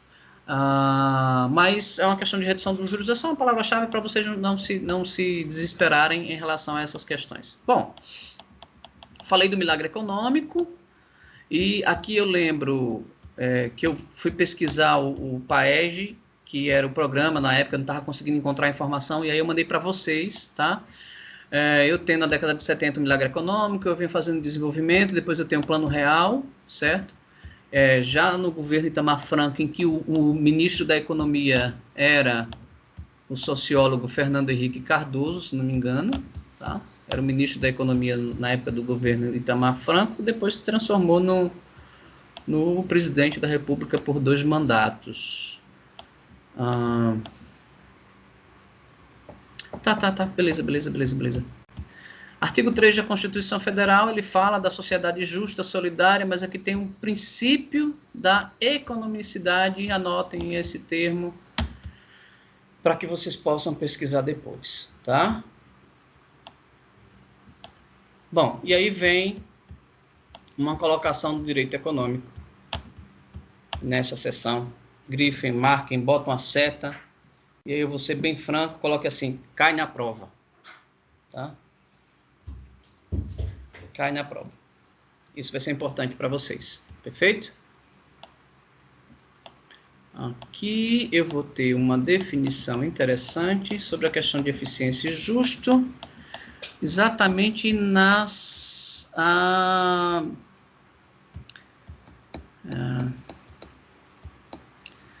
quando a gente pegar esta palavra,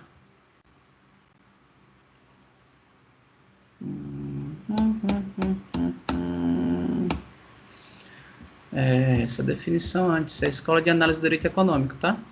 Primeiro aqui, isso, é isso? Primeiro aqui, Escola da Análise Econômica de Direito, aí aqui tem alguns aspectos do referencial dessa escola, tá? Talvez haja conteúdo de definição para depois introdução de uma questão, tá? Talvez, não tenho certeza. E aqui vem a metodologia, vem a questão do fato econômico, e tem aqui a economia política de forma jurídica, com 4 aspectos. Quadro 2.1, coloquem aí, por favor, marquem, grifem, façam o que vocês acharem que devem fazer, para que vocês possam ter uma informação mais precisa, tá? Página 69 do livro impresso, página 71 do PDF. Quem está me acompanhando, eu sempre me guio por isso aqui, tá? Por essa página, por essa paginação. Bom, descendo aqui, ele fecha a sessão, tá? E a gente vai direto para 2.2, que é a última sessão que vai para a prova, que é a sessão de ordem econômica e constituição econômica. Aqui sim eu tenho umas 20 questões. Mais uma vez eu tenho o CAD, que aparece como um órgão regulador, tá? E tenho outras definições em relação às questões, tá? Então aqui nós vamos, passei direito. Aqui nós vamos para a questão da liberdade e igualdade, o artigo 5, ele completo, pronto. Ele completo. Porque tem algumas palavras-chave aí que eu não posso falar, senão eu vou dar a questão para vocês. Mas peguem... professor, eu vou ter que ler esse monte de artigo, esse monte de regra. Estão vendo o livro? É exatamente isso que vocês podem encontrar. Não é eu copiar colar do livro. Mas eu posso ter um embaralhado de informações que pode estar se referindo ao artigo 3 ou ao artigo 5, ou ao artigo 5, ou ao artigo 3, ou o artigo 170. E aí vocês precisam ter essas orientações e essas informações. Bom, vem a ordem jurídica, tá? E aqui eu frisei bem na aula nessa aula, tá? Que ele preza pela definição, a disposição harmônica dentro do sistema ou do regime jurídico. Então, eu tenho um conjunto de normas e regras jurídicas que definem a disposição do sistema. Tá? Então, tem essas questões. E aí ele vai falar aqui, sobre a adequação do direito econômico. Tá? Aqui eu não posso dar muito detalhe. Bom, aí vem a ordem econômica nos princípios que são extraídos da ciência, ele explica novamente a Constituição Federal, e aqui ele faz um conceito de ordem jurídico, tá? Anotem isso aí, grifem, marquem, façam o que vocês acharem que é conveniente para vocês, tá? Página 77 do material impresso, página 79 do PDF, né, material de leitura eletrônica. Muito bem. Aí ele vem dizendo que o direito se define em público e privado. Nessa aula eu me recordo muitíssimo bem. Essa aula, Wilson, foi da semana passada. A aula que você citou foi na semana anterior, há 15 dias atrás. Mas que ficou muito claro que nós discutimos muito isso. Quando a gente falou lá do CAD, na intervenção da compra da Brahma da compra da Antártica pela Brahma, tá?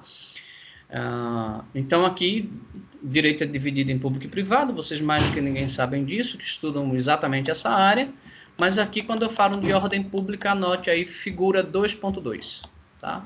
Anotem ela completa, marcam a seta, grifem, façam o que vocês acharem que deve para essa figura, tá? Quando eu falar de ordem pública e ordem pública econômica, eu vou subdividir, tá? Ordem pública e ordem pública econômica, uma versus a outra, cada história aqui a gente foi falando, discutimos, falamos de Correios, falamos da Eletrobras, falamos do Banco do Brasil, da Caixa Econômica, quando a gente falou de estatal. Então, vocês devem se lembrar dessa aula, aqueles que assistiram, evidentemente. Até aqui alguma dúvida? Tudo tranquilo, tudo certinho? Tranquilo. Pra mim tá tudo. Tranquilo, né? Posso prosseguir? Então, Pode. aqui eu vou ter a Constituição como lei e ele vai fazer uma definição, aqui da Constituição Econômica entre programática, que é a diretiva que ele chama, e estatutária. Se vocês encontrarem Constituição Econômica, eu vou estar me referindo a essas duas condições, tá? A programática e a estatutária, figura 2.3. Quando eu digo figura porque você tem algumas características que vocês podem encontrar algumas perguntas relacionadas a isso. Certo? Constituição Econômica. Muito bem. Aí, a partir daqui, sim, nós vamos falar das constituições que aconteceram no Brasil. Aí, a de 824 fala de quem podia ser senador. E aqui surgiu a história dos 600 contos do Wilson. Se encontrar o terreno, Wilson, compra para 2. Eu acho para 3, eu acho que o Davidson vai querer também. Tá? Mas aqui eu até falei do portal da transparência que você tem que... Aqui, as condições para ser senador naquela época não divergem quase nenhuma para quem é senador hoje, né? Então, a diferença é que eu, no TRE, tenho que declarar o que eu tenho, né? E aí vai no imposto de renda. Aí você se torna público totalmente. A sua declaração de imposto de renda vira pública. Só que dessas constituições todas, ele vai definir aqui o comparativo de cada uma, tá? Das constituições todas, o que é mais interessante, eu gostaria que você se debruçasse, é a atual de 88, tá? Onde ela tem a Constituição Econômica dividida em 4 capítulos. E deixa eu ver o que é que eu posso falar. Conhecida também como Constituição Cidadã, mas é porque nós só vamos ver ela na 3.1. Aí a imagem que eu quero tá lá, não tá aqui. Aí eu tenho que ver como é que eu posso dizer isso para vocês aqui. Peraí, deixa eu voltar pro quadro comparativo, fazer uma inserção de algumas palavras-chave, então preste atenção. A Constituição de 34 tem um caráter desenvolvimentista, instituição da Justiça do Trabalho, né, que eu falei, inclusive, nessa aula, que agora, por exemplo, ontem, eu tive que assinar um aditivo de contrato de teletrabalho como colaborador da Croton. Na verdade, eu sou horista, né? Ele é um regime diferenciado de trabalho. Aqui eu não tenho hora extra, tá? No teletrabalho eu não tenho hora extra. Mas também, em compensação, ninguém está medindo se eu entrei em sala ou não, se eu entrei, que horas eu entrei, que horas eu saí, se eu também estou trabalhando fora do horário, do meu horário de aula, enfim, essas questões no teletrabalho. Então, hoje eu tenho um comportamento de interação trabalhista entre empregado e empregador, diferente do que eu tinha em 34. Não sei se eu fui claro em relação a isso. Tudo bem? Legal. Em 37 eu tenho uma postura autoritária. Desculpe.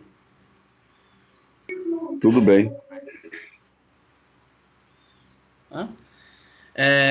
Em 37 eu tenho uma postura autoritária, eu tenho um governo, decretos de lei, fusão entre fascismo, corporativismo, liberalismo aparente, limitação de exercício profissional. Em 46 é um novo liberalismo, princípios liberais, intervencionismos e tal. O que eu quero que vocês entendam? Em cada época da Constituição, a coisa é remodelada para o atendimento da atividade econômica em si. E quando a gente chega em 88, eu tenho uma chamada Constituição cidadã, né, que busca a questão da interação entre a economia e o indivíduo, possibilitando que ele se desenvolva e tenha uma qualidade maior de vida. Né? Eu até citei que o salário mínimo, ele diz que tem que ter a garantia, o salário mínimo deve garantir, assim está posto, 5 princípios básicos: saúde, educação, segurança, lazer e habitação, né? Com salário mínimo. Salário mínimo está quanto mesmo? 1.045, é isso? E deixa eu ver. Isso. Só que o que eu posso dizer para vocês de conteúdo é o seguinte: procurem Constituição Econômica e vocês vão encontrar que ela está dividida em 4 capítulos. Aí vocês vão descobrir quais são os capítulos, ok? A Constituição Cidadã, a de 88, ela busca ênfase aos elementos sociais e humanos, e aqui ele finaliza novamente com o artigo 170. Perfeito? Muito bem. Gente, aqui ele finaliza a sessão, aí agora eu vou fazer um breve resumo e orientação e vocês vão anotar. Aqui ele finaliza a sessão, tá? Então nós vamos até aqui. Vou voltar aqui, essa sessão não vai, tá? Vou voltar para o sumário do livro, acompanhe aí comigo, por favor. E o que está marcado em amarelinho é o que vai para a prova, tá? Então, sessões 1.1 a 1.4 e sessões 2.1 e 2.2, tá? Essas sessões irão para a prova, adicionando, tomem nota, a Lei 13.000, a Lei de Liberdade Econômica, que vocês fizeram exercício, exatamente, deixa eu pegar aqui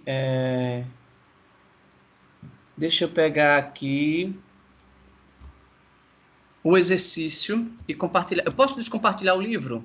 Tá claro aí a informação do que vai para a prova, gente? Posso descompartilhar o livro? Sim, sim. Alguém falou... Não, eu acho. Tá. Então, vou descompartilhar o livro. E vou compartilhar o exercício. Por quê? Vou explicar para vocês o porquê eu quero compartilhar o exercício. Vocês devem estar vendo aí minha tela. Evidentemente, vocês não estão vendo a prova. Estão vendo aí os exercícios que vocês me entregaram, os livros, a divisão das unidades que eu mandei lá, os meus apêndices de estudo, a Constituição Federal de 88, o exercício, o livro de Direito, e aqui as notas de vocês. Vocês estão vendo isso aí?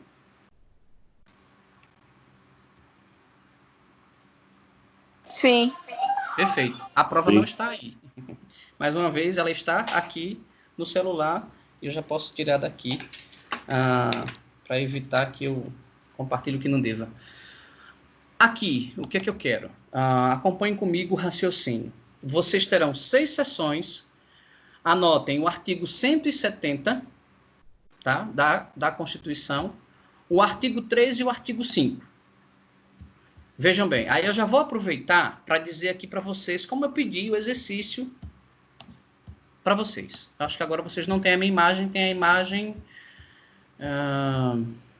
Não, vocês não têm.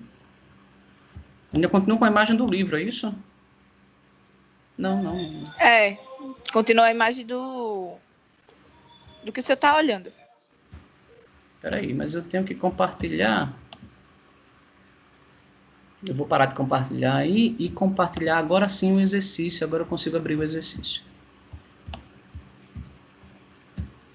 Mais para baixo. Isso. Porque tem uma tela aqui que está me atrapalhando. Por que eu não estou conseguindo abrir o exercício? Peraí. Tá. Aqui. Agora vocês estão vendo o exercício. É isso? Ou melhor, sim, a lista. Então, vamos lá. Eu vou aproveitar e fazer uma rápida revisão. Gente, os critérios que eu pedi que vocês construíssem o exercício foi esse aqui, tá? Muita gente me mandou em arquivo. E teve gente que compartilhou em nuvem. Gente, eu não vou ter o trabalho de ir lá pegar o seu arquivo na nuvem. Está aqui bem claro, ó, sendo anexado ao e-mail. E qual é o e-mail de envio? Esse aqui. Teve gente que mandou para 200 e-mails meus. Se você não mandou para esse e-mail, mandou para os outros, eu não vou ter como corrigir o seu exercício. Data limite, todo mundo cumpriu. Eu não lembro quem foi que falou comigo algumas vezes. Professor, eu mandei, viu? Só para avisar que eu mandei. Mas é que eu falei, gente, fica tranquilo. Mandou, tá no e-mail? Tá tranquilo. Muito bem.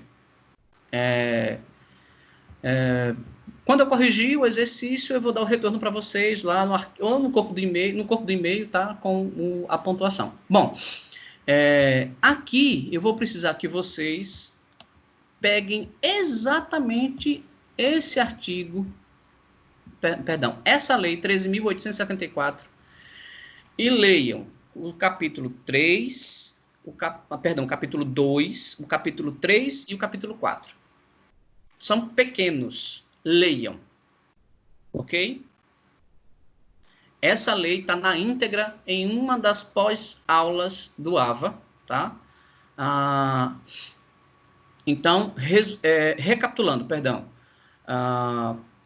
sessões de 1 a 4, sessões 2.1 e 2.2, artigo 170, artigo 3, artigo 5 e artigo 170 da Constituição Federal e a Lei 13.874 com os capítulos 2, 3 e 4. Fez isso, direcionou, vocês não terão dificuldade de fazer a prova. As gravações de aula vai ser somente para vocês terem ideia do que nós abordamos. Gente, outra coisa, aqui, ó, tá bem claro, não serão aceitos trabalhos digitados no corpo do e-mail, fotos por WhatsApp ou qualquer outro formato que não seja de acordo com o item 3. O que é que diz o item 3? O arquivo deve ser em Word. Professor, eu só tenho celular. Gente, argumentação de estrutura, eu não vou argumentar isso. Esse trabalho foi posto para vocês com muita antecedência, muita antecedência. Aí eu vou falar o que eu coloquei para vocês, aproveitando que está gravando, tá? Eu acho interessante que o aluno tem condições em internet e tempo de reclamar ou de falar dos professores ou da instituição nos grupos de vocês de WhatsApp. Aí, muita atenção, as telas podem ser printadas, essa informação pode chegar em alguém, tipo a mim, e fica uma situação muito delicada. Mas eu não tenho tempo de digitar o meu trabalho no arquivo e mandar. Eu acho isso estranho. Lembre-se, vocês serão profissionais do direito e vocês terão, por exemplo, atuarão nas plataformas digitais. Não tem mais volta a isso, tá? E se você perder um prazo, se você anexar um arquivo errado, você perde. O seu processo é indeferido. Ou você perde o tempo de argumentar ou de recorrer em favor do seu cliente.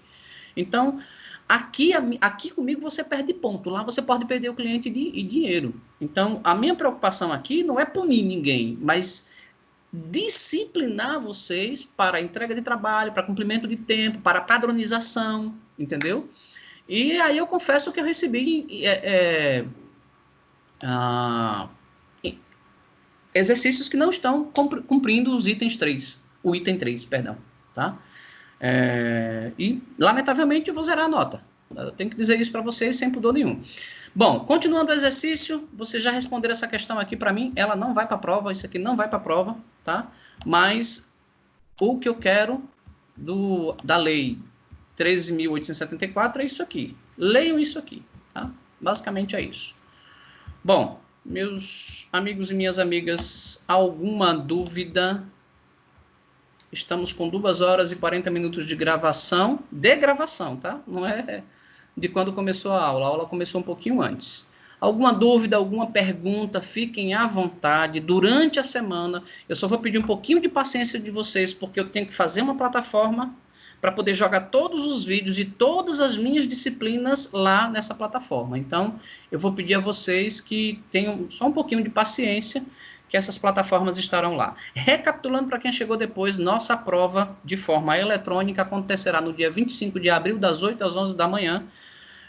Eu estarei à disposição de vocês nesse horário e vocês vão respondendo, a prova vai caindo para mim já com a pontuação.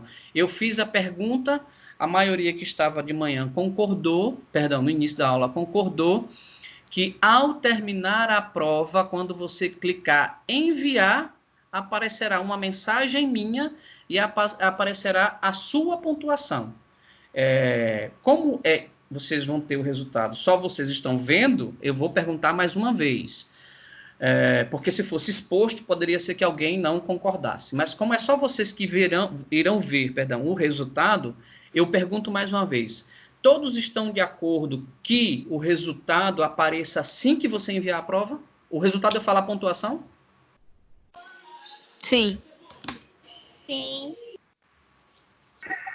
Sim. Sim, professor. Ok. Micael, não confunda o feriado. O feriado é semana que vem, viu? Aí semana que vem não tem aula. Mas eu vou estar trabalhando normalmente, tá? Gente, tranquilo. Wilson. Oi. Yasmin?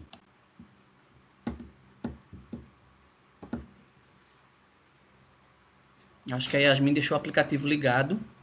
Sim, professor. Ah, sim. Agora melhorou. A Vitória, que foi a primeira a chegar na sala hoje.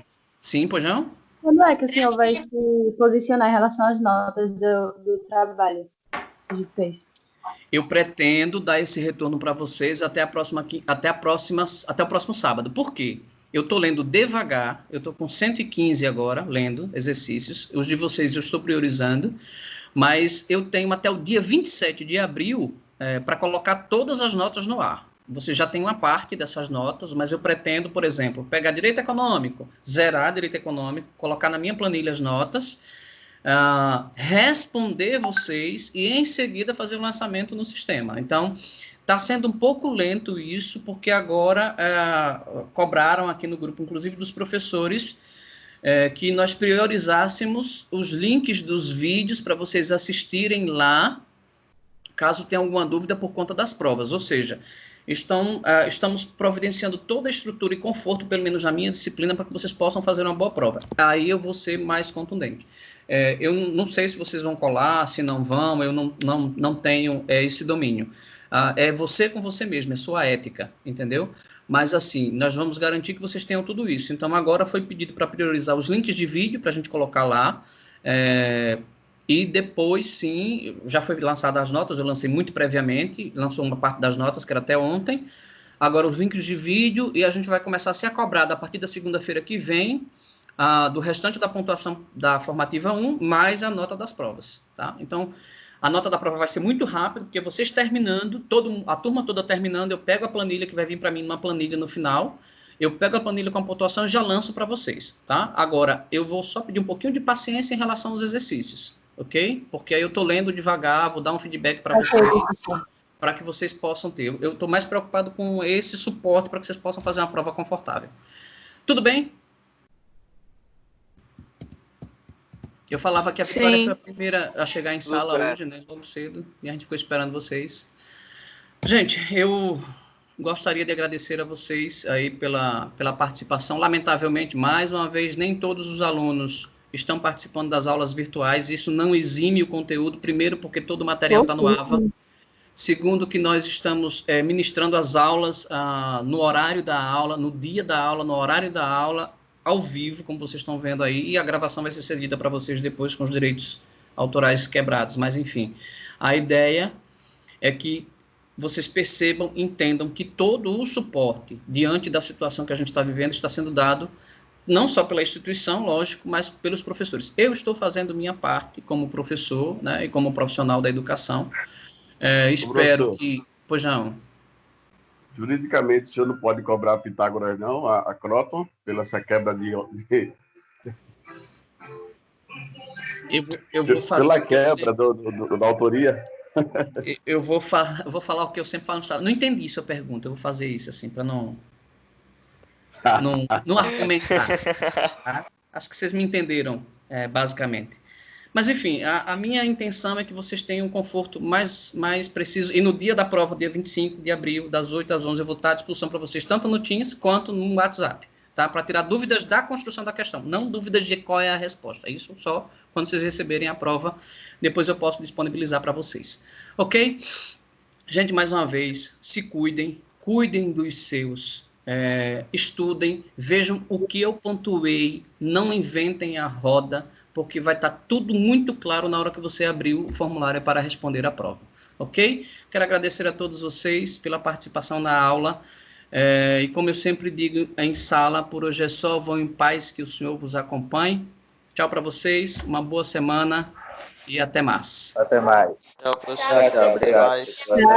Tchau, professor. Até mais, Obrigada. professor. Tchau. Tchau, tchau. Tchau.